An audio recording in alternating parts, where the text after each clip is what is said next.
It's great to be with the governor of Colorado and the governor of North Dakota, two governors that are working very hard, harder than they thought they'd have to work. We also have two very distinguished senators that you know very much, Senator Gardner, who you know, and John, say hello. Say hello to the fake news. Thank you, Mr. President. We appreciate the invitation and, of course, appreciate all the support you're giving us and the leadership of our governors. Exactly. It's been, and that's what we're doing. That's what we're here for, to do that and to talk about. We just came out with a new listing on testing. We just cracked 10 million tests, which is here. I think you'd like to show that to everybody. 10 million. We set an all-time record by far. If you look down here, these are other countries that have not done anywhere near what we're doing. We're double. If you add them up and double them, we've done more tests, but I can't get the press to print that, unfortunately. They just don't want to print it. But I want to thank the governors for being here very much.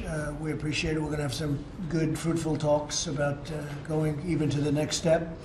And I know you're trying to open up, and I know you're opening up. You're sort of more than trying, you're opening up, and you're both doing an excellent job, and it's an honor to have you at the White House very much. And these two gentlemen have done a fantastic job. And David, you know, from Interior, and David's very much involved with your states. And how are they doing, David? What do you think? Fantastic. I think so. They're doing a good job. They really are. They're doing a good job. We're talking about, as you know, Space Force. And a lot of the states are interested in Space Force, and we're talking to some of them. And I know that Colorado is very interested in it. And so we'll be talking to you about that too. Okay, we might mention that today a little bit during our meeting. So thank you all very much. Thank you. Mr. President, what's your advice to administrators and school principals around the country in terms of their plans to reopen school and colleges in the fall? Oh, I think they should open the schools, absolutely. I think they should. And it's had very little impact on young people. And I think that if you're an instructor, if you're a teacher, a professor, and you're over a certain age, like let's say 65, or maybe even if you want to be conservative, 60, perhaps you want to stay out for a little while longer. But I think you should absolutely open the schools. Our country's got to get back, and it's got to get back as soon as possible. And I don't consider our country coming back if the schools are closed. And it's had very little, very unusual situation. It's had very little impact on young people. And I would strongly say they should open. It's up to the governors. It's the governor's choice. But their state is not open if the schools aren't open. So again, it's had very little impact on young people, and I think they should open their schools. Mr. President, Senator Graham is introducing a bill to sanction China. Would you support it if it goes to the House and it comes to your desk? Do you support that bill? Well, I respect Lindsey Graham, and I'll certainly look at it. The bill to sanction China, so I'll certainly take a look at it. I have not seen it yet. Do you want to comment on the release of those names related to? Well, the unmasking is a massive. It's a massive thing. It's. I just got a list. It's. Who can believe a thing like this? And I watched Biden yesterday on Good Morning America being interviewed by one of your colleagues, George Stephanopoulos. And he said he knew nothing about anything. He has no idea. He knows nothing about anything. Nothing at all. And then it gets released today that he was a big unmasker. So how do you know nothing if you're one of the unmaskers? It's one of the very big stories, and I suspect you'll have, if it's possible, even bigger stories coming out. And could I follow up on a separate subject, sir? We've had a number of explosions in Afghanistan. Are you concerned that that peace deal may be falling apart? Look, Afghanistan, we've been there for many years. We're like a police force. We're not fighting in Afghanistan. We're a police force in Afghanistan. And at some point, they're going to have to be able to take care of their country. They're going to have to be able to police their country. But we're not meant to be a police force. We're meant to be fighters. And we've been there for a long time. So I don't know. We'll have to see it. I have not heard that, Steve. We have had, in Kabul, we've had some, I understand, some pretty big blow-ups. But again, you count on the government to be able to police themselves, and they're having a hard time, I suspect. But again, we are the greatest fighting force in the world. We're not a police force that's going to stay around and police the streets and check out the red lights and traffic. It's not what we're supposed to be doing. Been there a long time. Our force is down quite a bit, as you know. We're way down. And a lot of people have come back, brought them back. But the government has to be able at some point to do something for themselves. Okay? Mr. President, do you Chairman believe Powell that today said both that he wasn't interested in bringing interest rates negative and that he saw a need for additional stimulus from Congress.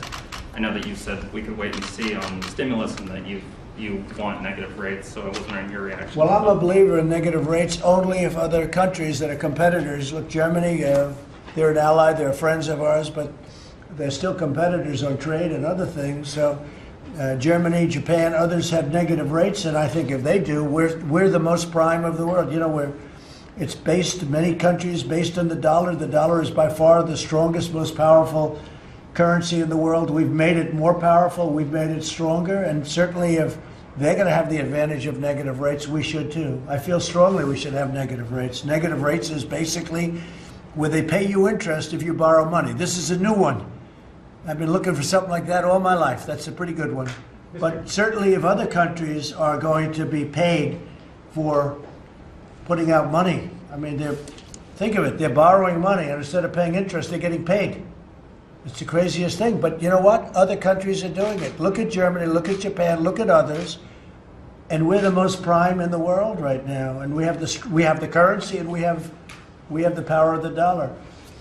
So I know that the chairman he's done a very good job over the last couple of months. I have to tell you that because I've been critical, but in many ways I call him my MIP. Do you know what an MIP is? Most Improved Player. It's called the Most Improved Player Award. Did you ever get one of them when you were playing baseball, Corey? Good baseball Certainly player? not. The chairman, he's my MIP right now for the last few months. I think he's done a very good job. I disagree with him on one thing now, and that's negative rates. And only because we're paying zero. Good news, with this money you're talking about in the stimulus, we're paying zero. We're down to zero interest. That's good. But some countries and some states, rather, and some also countries you look at, but we are paying right now zero, and other countries are paying less than that, if you can believe it. They're receiving money, and I think we should be in the exact same situations. And by the way, states are getting tremendous deals in borrowing. So a lot of the states that are coming to the federal government, they can go out and they can borrow, and they're getting phenomenal rates. Some of our states is what I'm talking about. They're getting phenomenal borrowing rates. But you agree that stimulus should move forward? There's been some Republicans who suggest that I don't know. It depends. It's certainly not the package that I saw today. Basically, if you look at that package, what they want more than anything else is it's a voting package. They want to be able to make sure that Republicans can't win an election by putting in all sorts of mailing ballots. Now, I don't know if you do because the press doesn't report this too much, but we had two very big victories last night. We won very big. Tom Tiffany won very big in the great state of Wisconsin. You saw that. That was last night it came in. That was a big one. You saw that, Doug? And won by a very, very substantial margin. And in California, of all places, we had a fantastic race, and this was all mail-in ballots. This was all mailed ballots. And when they saw, because it was mailed, they saw they were losing 3 days ago, and they ended up putting polling booths into basically Democrat areas. But despite that, it's looking like Mike Garcia, I don't know if they've called the race yet, but he was substantially ahead. That's the problem with mail-in ballots. Are they going to dump a whole pile of ballots on your desk just before the election? So the problem with the mail-in ballots, it's subject to tremendous corruption, cheating. And so I'm against it. And if you look at the bill that Nancy Pelosi is putting in, has a lot to do with elections, and then we're not going to lose elections because of that. Is that bill a non-starter? And I do think you should mention the fact that the Republicans won 2 major congressional seats last night. I think it's really worthy of mentioning. Mr. President, do you believe that the judge presiding over the Mike Flynn case, Well, let's Emmett finish with Sullivan, your question. Okay. Is that bill a non-starter? Is there anything in there you could support? Or? Well, it's, as they say, DOA, right? Okay. DOA, dead on arrival. Mr. President. do you Of believe- course, Nancy Pelosi knows that, obviously. Thank you, Mr. President. Do you believe that the judge presiding over the Michael Flynn case, Emmett Sullivan, ought to recuse himself or be disqualified for being biased against Mr. Flynn? I was just with General Milley and some other generals, and I asked them about General Flynn. Do you know him? They said, yes, sir, I've known him for 20 years. What do you think? He's an incredible man, an incredible soldier. He's an incredible general. This is General Milley, head of the Joint Chiefs of Staff, 4-star. He's done fantastically. He thinks General Flynn is a great, great gentleman and a real fighter. And when I see what is happening to him, it's disgraceful. And it was all a ruse. And by the way, the FBI said he didn't lie. The FBI said he did not lie. So with all this stuff I'm hearing about lying, the FBI said he didn't lie, but the sleazebag said, well, we don't care what they say, we're saying he lied. Okay, but the FBI, you remember when they left, they said he didn't lie. What they've done to that man and that family is a disgrace. But I just tell you that because I just left General Milley and he said, a great man and a great soldier. Would you consider Isn't it a pardon for Mr. Flynn? I won't talk about that, but he's going to be okay. And He's what going to about be the- just fine. What about the judge? And I'm very, very saddened by what's happening to General Flynn and others. I want to tell you right now, and others. Please. Dr. Fauci yesterday was a little cautious on reopening the economy too soon.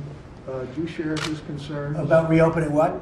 Reopening the economy too soon, some states. Look, he wants to play all sides of the equation. I think we're going to have a tremendous fourth quarter. I think we're going to have a transitional third quarter. And I think we're going to have a phenomenal next year. I feel that we are going to have a country that's ready to absolutely have one of its best years. Next year, with all of the stimulus and all of the fact that it's a pent-up demand like I haven't seen. And you see it right now. These two really professional, good governors that do such a, work so hard. I know both of them very well. One happens to be a Democrat, okay? But we've worked together, and I think we've worked together very well. And one, you would expect me to say that, but it happens to be true, okay? Really good job, too. But we've worked very, very well together. They want to get their states open. Some governors and some perhaps partisans, maybe for election reasons, don't want to have their states open. And then some shouldn't open them quite yet. They're not ready. They went through a lot and they're not quite ready. But no, we're opening our country. People want it open. The schools are going to be open. I was seeing the other day Purdue, great school, great college, university. And Purdue is opening and others are opening and they're all announcing it. These are young people. These are students, young students. They're in great shape. They're in great shape. Now, will you have an incident, 1 out of 1 million, 1 out of 500? Will something happen? Perhaps. But, you can be driving to school and some bad things can happen too. So, no, we're going to open our country. Sorry, We want it open. When you say Dr. Fauci is playing both sides, are you suggesting that the advice Well, I was he's giving to you surprised. is I was different? surprised by his answer, actually, because it's just, to me, it's not an acceptable answer, especially when it comes to schools. The only thing that would be acceptable, as I said, is professors, teachers, etc., over a certain age. I think they ought to take it easy for another few weeks, 5 weeks, 4 weeks, who knows, whatever it may be. But I think they have to be careful because this is a disease that attacks age and it attacks health. And if you have a heart problem, if you have diabetes, if you're a certain age, it's certainly much more dangerous. But with the young children, and students, it's just take a look at the statistics. It's pretty amazing. Mr. President, businesses are concerned about getting sued once they reopen. Will you be insistent on some sort of shield from liability being in a phase 4 If anything's bill? done, I would do that. And these are the new testing numbers, so you saw that. But I was just showing this to a group of people outside. We're now over 10 million tests, or we will be very shortly, like within a couple of days. Look at that test. This is us. This is the rest of the world, okay? We have more tests, and we have better tests, John. We have more tests and we have better tests. And we're going to have your football team in, your championship football team, right? And we were the Bison. And tell us a little bit about the team, first of all. You know, they won the championship, and we were all set to have them. And what happened is the plague came in, and because of the plague, came in from China. And because of the plague, we didn't have those great people. Well, we'll do a rain check, okay? But seriously, even if it's in a few months, we'll do a rain check. Tell them about the team, because it was a tremendous season. Well, I would just say that the team, and Senator Hoven was here, Senator Kramer was here, the whole Fidel, but the First Lady was here, she says hi. Yeah. But you hosted them last year because they, again, won the national championship this year in January, and this is the 8th out of 9th year in a row they've done that, and they would love to get back here with a rain check. So I watched the game on television, the championship game. I didn't know too much about it. I don't get to watch too much of the television football games, right? And I'm saying, man, that team is really good. They were really good. And then I got a call from Doug, and I get a call from John. I get a call from our other very friendly senator, right? The three of them. And they said, do you think we could possibly honor the team? Because we honor the national champion. And my question was, how would your team do against the national champions? They were pretty good. LSU this year, right? Not a bad quarterback. Huh? Yep. How do you think? I don't know. You think okay, right? We open up against Oregon next year at Oregon. Wow. So then we'll be able to answer your That's question. pretty good. And that great LSU quarterback started his career playing flag football in elementary school in Fargo, North Dakota, so that's where he got his start. So, Dad coached Had a him. good start. Yeah, Burrow's dad coached him. We'll let the team know we're going to do a rain check. Yep. Okay? Fantastic. Okay. Mr. President, Yeah. Here. what will happen to the public companies that don't return their PPP loans to the SBA by tomorrow's Well, deadline? we'll go after them very seriously, yeah. If there's any companies that got loans that they weren't entitled to, we'll go after them very seriously. They'll have big problems. Mr. President, what's your level of confidence that the Supreme Court will ultimately rule in your favor in the case involving your tax returns? I hope they will. I mean, look, it's, you have a situation where a president has to be able to focus on this. And, you know, when you're doing an audit, who would give, you know, in the old days, no president gave tax returns. A while ago, I mean, no president gave tax returns. But when you're under audit, who would want to give them? It's a very big thing. But it would also take time. It would take, and this, people are going to get, ultimately, people are going to be getting returns. They're going to see that. But I think, you know, I think it went very well yesterday. I thought it was, I have great respect for the Supreme Court. And I think the lawyers put out a very strong case. And from what I've read, it was a very strong case. Yeah, please.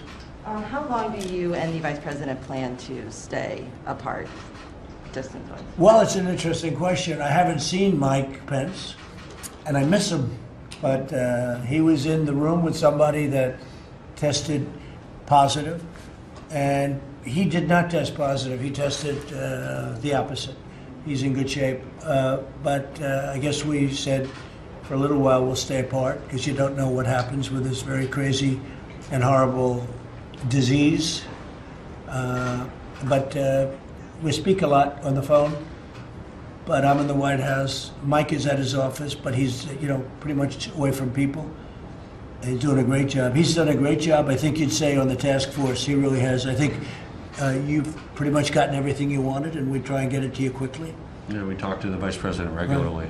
Yeah, yeah. They've done we've worked very well together with Republican governors and with Democrat governors. And when are you thinking of opening? And explain what you're going to do. Yeah, Doug, I'm going to ask you. we're most businesses are open in Colorado. Pretty much everything except for those social businesses like bars and nightclubs. A few places have restaurants open. We're working on the rest soon, but offices, manufacturing, Right. salons, pretty much all people are back in a safer way, right? It's not the same way it was. Like if you go, I got my hair cut the other day. Looks good. Thank you. You should have seen it before. It was crazy. What little is left of it. Not bad, not bad. So, you know, they wore a mask. I wore a mask. So we're doing it in a safe way. All the stores are back, and April 27th, we were one of the states where we wanted to do that in a safe way. People are being responsible. I mean, you know, and it's that individual responsibility that's going to make sure that we can stay on this trajectory, and hopefully restaurants by the end of May. I mean, they're already open in a few places in our state. How about, because I go there, as you know, and the ski slopes are fantastic, Yeah. right? There are those that say the greatest anywhere. How are you doing with the skiing? And, you know, it's a big business for you. You know, it's a big business. It's also one of the reasons that we got a lot of the virus in our state, because people come from all over the world, very all over the world. I've heard that. And so that's what led to the spread. And so most of the ski season is ending, but we're actually hopeful. We have, a lot of people don't know this, but in Colorado we have a few areas that they're skiing through July 4th. And we're hoping that people will be able to ski again. David knows this, Secretary Bernhardt knows this, in Arapahoe Basin, Wolf Creek, maybe Breckenridge, Loveland in June. We're hoping that people can actually ski And again. you also do a lot of summer business and springtime business, and what are you doing with that? You know, we're really respecting the communities in our state because they have a lot at stake. Nobody is more at stake than, in fact, Jill Ryan, who's with us from Eagle, she's our Secretary of Health in Colorado. She was a commissioner in Eagle County, which is where Vail is. Right. So they have the most at stake economically and from a health perspective. So, you know, we're really respecting what the different communities decide. I think there'll be some folks that are coming back, spending money in stores. There'll be other communities that say, you know what, we have to wait a little bit longer. And it's been very traumatic for many of those communities because Eagle County, for a while, had the highest infection rate in the country early on. Yeah, early on. And So now there's people coming, because everyone Yeah. goes, everyone coming in. Yeah. How has that been? How is the level of infection right now? Eagle County's done an amazing job, as has Summit County, Pickens County, Aspen, you know, Right, all those sure. areas. They've gotten it under control because they acted early. They have great county health departments. They look at the science. They look at the data. Their residents stayed home. And in fact, Eagle County was one of the first in our state, along with Mesa County, which Secretary Bernhardt knows well, Grand Junction area, to be able to open up a little bit ahead of some of the other areas in a safer way, right? In a safer way. Yeah. So like in Grand Junction, the restaurants are at 25% capacity. So there's space. We're looking at ways that people can dine outdoors, sidewalks, and even on a lane of the road because it's safer to be in that environment. So those are the kinds of things that we think about as we're just trying to get back to as much normalcy as we can. And Corey, you're working together very much, I know, with the governor and everybody else. We do. We speak regularly. The governor's done a good job, and I appreciate that, and here to help as much as we can. One of the things we did that Corey introduced us to and worked on was importing some tests from South Korea. So we have they're already being used in our state.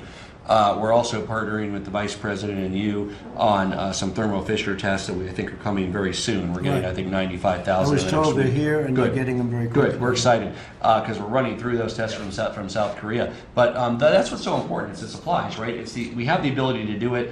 The labs to do it. You guys sent around the labs. We have the capacity, but it's getting the tests in. And so, you know, both with the Thermo Fisher test, the Abbott test, the Solgent tests, we're mixing and matching across. We have 32 free community testing sites across our state. Some of them you drive in, some of them you walk in, but those are free. And that's in addition to the hospitals and doctor's offices. Right. Of course, you get tested there. But we have 32 free community testing sites in different And you have parts of good our state. health care in that state. And Mr. President, so I think the key that Jared has talked, the governor's talked about is you have counties that have a plan that they're able to open up earlier than others because of the work that they're doing. And so when the governor's talking about Grand Junction, you have restaurants that aren't just open, but you have dine-in in some of these restaurants, which I think is maybe some of the first around the country to actually reopen to dine-in because of the good work that they have done together. And then we wanted to, you know, for our restaurants were open throughout this whole period in our state. Right. They just did delivery, they did takeout, they did curbside, and we even waived some of the laws so they could sell alcohol curbside and sell alcohol delivery because that extra piece can make the difference between them staying in business How or do not. they do? How do those restaurants do with the takeout? You know, you'll hear from some that are doing okay with it. It doesn't work for every restaurant, and that's why they need to be open for the Right. in-restaurant dining. But for many of them, it's paid their bills, and they've gotten through it, and it's helped them. Not every restaurant, but I hear those stories that it's helped them get through it, that we've been able to make sure they've been able to stay in business the whole time. And I think yesterday we talked as well about Colorado's additional Thermo Fisher test, and that'll be a very big help to get those. That's a great test. Yeah. That's a new and a great test. So Doug, how about North Dakota? How you doing? Well, first I want to just lead with gratitude and say thank you to you for your leadership and the Vice President, Dr. Burks, and the whole team.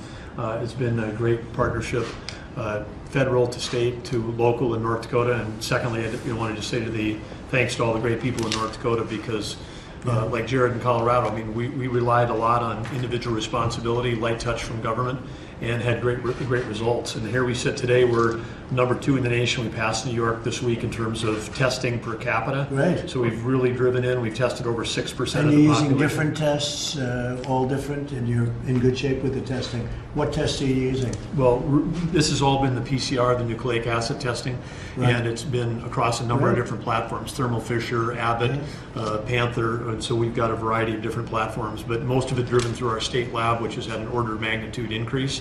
So we've gone to 3 shifts today, and each shift is doing more than 3 times they did before, so 10x increase going on there on the testing That's side. fantastic. And then we're the 5th lowest positivity rate in the country, so we've been, Alaska and Hawaii are ahead of us, but we've been right at the bottom in terms of that. You take those 2 things together. So what do you attribute that to? Well, I would say we very early on. Being a good governor, right? Well, geography helps, and the people of the state help. Those 2 things. But I'd say we took early action to try to reduce transmissible moments. So we kept 93% of the jobs in the state open, but the 7% we closed was in bars and restaurants and personal care businesses. Everybody else kept going. All of construction, all of energy, all of ag, including all of elective surgery at hospitals, kept that going. Oh, wow, that's and fantastic. we were able, because we never ran, we were well stocked. We had a great Right. medical cash That's and great. PPE. We never took more than 2% of our capacity in healthcare. We have a lot of great healthcare providers in North Dakota. Only 2% were going to COVID. That's And fantastic. so we were able to then drive through that. I mean, we handled the virus and really focused. And we got Michelle Comer here, who leads our Commerce Department. We have less to worry about opening up because we never really closed down. But on that other 7%, we got bars, restaurants, personal care businesses open on May 1st, and all that's going very well under new operating procedures that everybody's using to stay safe. And your oil prices are going up a little bit now, so that you're $26, $27 a barrel. And pretty soon you'll be up to the number that you have to be up to. That's a big difference. Well, absolutely, because I mean, what we do in North Dakota is we power the world and we feed the world. Number 2 oil producing state in the nation, and a lot of the unemployment that we saw early on wasn't related to the virus; it was related to the demand destruction associated with the oil price drop. Right. Great job. John, what do you have to say about the state and the job the governor and everybody else has done? I know it well. Yeah, listening to these 2 governors, I was a governor for a long time, tells me your approach is the right approach. You're working with the governors across this country and empowering them to open up as soon as they can safely based on the conditions in their state, and every state's different. And that's why that approach is so important. And then you providing all that support along with us in Congress with the CARES Act, as well. But you see that now with North Dakota, with Colorado, and across the country. So that's why it's so important that you're doing it the way that you're doing it with these great governors that we have across the state. So thank you for that. And the other thing I want to mention is for our farmers, I work a lot on ag. Yes. But for our farmers and ranchers, you've been there for them and hang in there with them. They're doing a whale of a job, and they're so important, and our energy industry too. And we're sending them billions of dollars of money that we took in from a country that targeted them. Last year we gave them $16 billion. The year before we gave them $12 billion. And no other president would have done that, I can tell you. And it's really important and appreciated, and we need to hang in there with them. And the only other thing I got to tell you is we have a great governor, as you know, but he is so data-driven that I was teasing Dr. Birx, who's more data-driven. These 2 are amazing. They're amazing together. They're just amazing. That's great. Michelle, do you have anything to say? Well, it's been a privilege to work for Governor Burgum. I think it's through his wisdom that, we've talked a lot about lowering the curve, but as Governor Burgum pointed out, we didn't close the state, so I feel like we raised the bottom. And we've had the good fortune to work very, very closely with our business community, and it's through that process and the open dialogue and the collaboration and the hyper-connectedness in our state that we were able to build our what we call North Dakota Smart Restart protocols with our business community over the span of about 8 days. And so we were closed for 40 days and 40 nights, and we are opening in a safe way. That's fantastic. We're really proud of the work that's happened there. You've done a great job. Thank you very much. And just to finish off, go ahead. Well, hi. Thank you, Mr. President. I want to thank the federal government for its partnership on our COVID-19 response, and particularly the supplies you've given us, the tests, and look forward to that continuing. And The more people we can test, and then we can force multiply that with contact tracing, so we can quarantine people that haven't even had a test yet. That's really, the way that we're going to contain the virus in Colorado. We've got a local public health department that covers every county, and they are ready to do testing and contact tracing, and so that's our plan. That's it's going great. to be a statewide effort. Well, thank you very much. Terrific job, too. And while we're here, I want to also say Secretary Bernhardt doing a fantastic job, because we had a chance to interact with him on national parks. We got great things going on in the Theodore Roosevelt National Park as we move ahead with the Theodore Roosevelt Presidential Library. That's right. We've got the U.S. Fish and Wildlife, BLM. We've been great partners working with the 5 tribal nations that are headquartered in North Dakota with whom we share geography, and we've done great collaboration with those tribal leaders on testing through COVID. But I just want to thank the Secretary. They've had a lot of difficulty in the different tribes, haven't they? They A lot have. of difficulty. And I Tremendous want to thank the difficulty. Secretary and BIA and for all their support as well through all this. David, you've done a great job. Do you feel comfortable with all those cameras right behind your head? So, you gave me clear direction to work with governors to open things up. We work with local communities. Our parks, my goal is that we're right on the shoulder of the governor. We've worked with Larimer County and Health Department and Estes Park to bring that online. We've opened up Theodore Roosevelt, and we just announced today the timing of the opening for Yellowstone. So we're moving So you're forward. getting those parks open, right? Absolutely. So I hope everybody's listening. The parks are opening, They're- and rapidly, actually. with those governors. Right, and with those governors. You want the help from the governors. And even with the counties, more Absolutely, than with even the within the counties. state.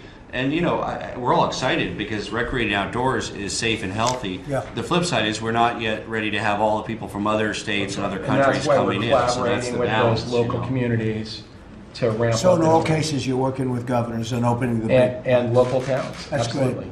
That's great. Great job. Thank you. Good neighbor. Thank you very much, everybody.